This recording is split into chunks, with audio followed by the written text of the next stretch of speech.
So Jarvis, I guess you can go home, you can go back home after all, and it works for you, right? Because it worked for Trae Young. He had a really nice all-around game in Oklahoma City last night. And yes, people, Jarvis and I are not sugarcoating. We know that the Hawks had a 15-point lead that they almost blew. In the last minute and a half, you go from it goes from 15 points, 5 minutes left, to 9 points with about a minute left, to 1 point. 14.1 seconds left is when, thank goodness, Dejounte Murray did what he did. John Collins did what he did, because you still got to get it done at the charity stripe. And of course, final score is 137-132, and the Hawks get their 6th road win in the last 8 games. But Jarvis, more importantly, while this is not what you really want to have happen, but at least we'll go back to old school like you and I used to do it. The good, the bad, the ugly. So let's start with the ugly. Let's just get it out of the way. What was the ugliest thing for you last night? Oh, it had to be that when Williams doggone stole the ball from Trae, when I was just like, and the funny thing about that, I think they were up by 7 points, and I was sitting down there watching the game, and my wife, she walked past the television, looked down, and said, "Oh, the Hawks are up. Oh, that's cool." And then as she was walking up the steps, I had my little slick comment as well. Oh, like, man, they about to lose this jump. She just bust out laughing. And I didn't know that I was actually going to be close to being right. I was just being facetious at the time. Right. But and that's when doggone Trae Young got the ball stolen from him, dude went in there and did his thing. I was just like, come on, man. Not like this to this team, because you're starting to look like these team. And I'm about to start changing my verbiage when I started talking about this team, because it's just like, you are this team. This is who you are. Inconsistent. Because John Collins had an advantage last night when he had guys like Shae Gilgeous-Alexander guarding him in the post and all of this stuff, and had the size advantage over the team. You still fumbling, bumbling, and stumbling on the block. And I'm just like, dude, what are you doing? Why are you nervous? Are you nervous that you're getting the rock right now? So it's just after you asked for it, but okay. After you don't even get me started. Sorry, Jarvis. I just triggered. You're triggering your folk right now.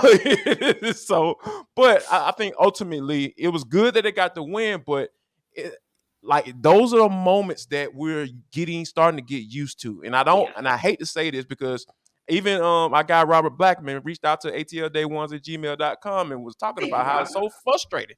Appreciate you, Robert. We mess with you, bro. But I think that those are some of the things that, like, as Atlanta sports fans, it's just like, man, why do we have to put up with this crap? Like, why does my blood pressure have to rise because y'all can't doggone finish out games? Like, this is unacceptable. And I think that when you have these mental lapses, these are some of the things that you have to kind of focus in on once these games start to get tight. Because when it gets tight, they get tight, and somebody got to do something about it, T. Exactly, and that goes back to what we said yesterday and what we've been talking about on this show for quite some time, which is, in those critical moments, that's when your basketball IQ really starts to show up, because your basketball IQ is going to have to take over in some way, shape, or form when your nerves try to take over.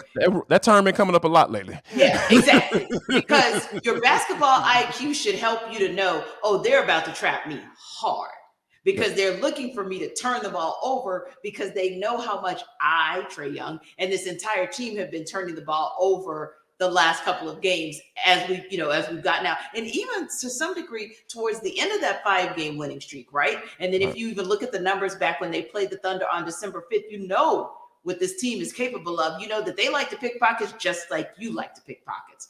So that's what, like you said, that's what was ugly for me. Like, dude, is that what we're really doing here?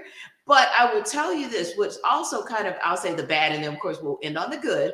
But the bad is, it goes to what you're saying. I don't think you're wrong as an Atlanta sports fan to feel triggered like this. The only caveat I would say is that you have a case that's not really as based on your historical perspective of sports PTSD in this city as it is just last season. Jarvis, at this point last season, into February, past trade deadline, past the All-Star break, did we not start saying to ourselves that maybe we should accept the fact that this is a 500 team? We sure did. And we finally all figured it out and accepted it and said, okay, we must be what it is. gunning for the play-in. It's starting to feel like that again. That's why I don't think you're really just triggered because you're a sports fan in this city. I think you're triggered because you saw this happen last season. The We've seen only this thing movie I will before. exactly, we have seen this movie before. The only difference is that we have two factors that we didn't have last year, and I'm going to call them good, and you tell me what you think. So I'll call those the good of this. Number one, Dejounte Murray. He did what he came to do in that Agreed. last 14.1 seconds. When you're out here, pickpocketing, blocking, when you're doing getting to the free throw line and actually making both of your free throws, that's what counts. Yeah, he had a tough way of it the first half. He went to the locker room with 3 fouls, and I was saying to myself, he is the last person who needs to foul out of this game. Because I said second half, he's going to reset himself, and somehow, some way, he's going to make himself the most important piece in this game. And boom, there he was. So I think that's the good of it. You got Dejounte, and that may be why we're not having this 500 conversation the rest of the way of the season. And you got Landry Fields. And you have Landry Fields. This is the first time we're going to see him potentially in season make a critical move or no move at the trade deadline. We know that, or we now know, that he was an instrumental part of the Dejounte Murray trade. So let's give him credit.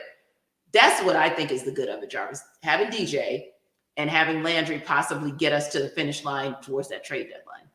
Yeah, and I think when you think about, the story that came out of Athletic about him being open at the trade deadline and not necessarily want to put himself into a box where buyers, sellers, stand patters, like whatever you want to call it, I think that's a good thing. And when you put approach the trade deadline like you do, and they like this West Coast trip is going to be real after Saturday against the Clippers, they're going to be out on the road up until the trade deadline. So Landry's going to have plenty of time to.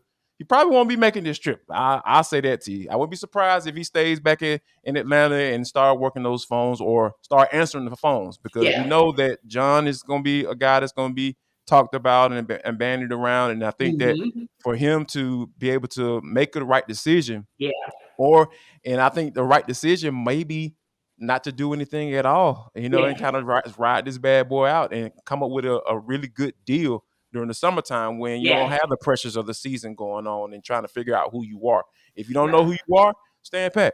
And you can have plenty of time during the summer months to figure out who you are and make the right deal. So, because that's where I'm at right now. I want to make the right deal. I don't necessarily. I know I was really feeling some type of way, and really wanted to push John Collins out the door. But if you're sacrificing getting the best deal, I think you kind of you fall back, and then you kind of get your bearings together in the summertime and try to figure that bad boy out then. Right, because you got a Dejounte Murray from being patient. You could have given away, quote unquote, and it would have been a giveaway as far as the Hawks felt like it at the last trade deadline, and you didn't, because you could never find the trade partner or partners that would give you what you wanted, or that you would get what you wanted from them.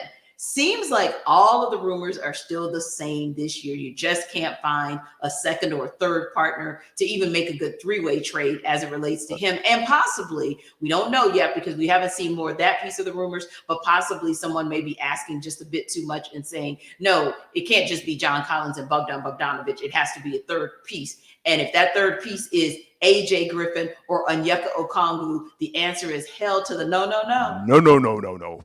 And even to DeAndre Hunter, because honestly, just stay away. And if that's what it's going to take, Jarvis, I agree with you. You may just have to stand pat, because you did last year. And although we may not have liked the play-in round, what we did end up getting was a Dejounte Murray who was not on the block at the trade deadline. But by the end of the year, once the Spurs started deciding that they were going to go in rebuild mode, the Hawks were able to take advantage of that. Right on there, and maybe that could happen again. So people, we just need to keep watching and waiting and just hoping that Landry Fields, being the good, puts the Hawks in the right position, and Dejounte Murray, being the good, puts them in the right position as well to make a run at the playoffs in the back half of the season. Now, if you want to know about all of the inner workings, because this is a national story that everyone is following just as closely as we are, you need to check out Locked On Sports Today. They're following that. And the fact that, Jarvis, we are just a few days away from the AFC Championship game, the NFC Championship game. And those, to me, are going to be some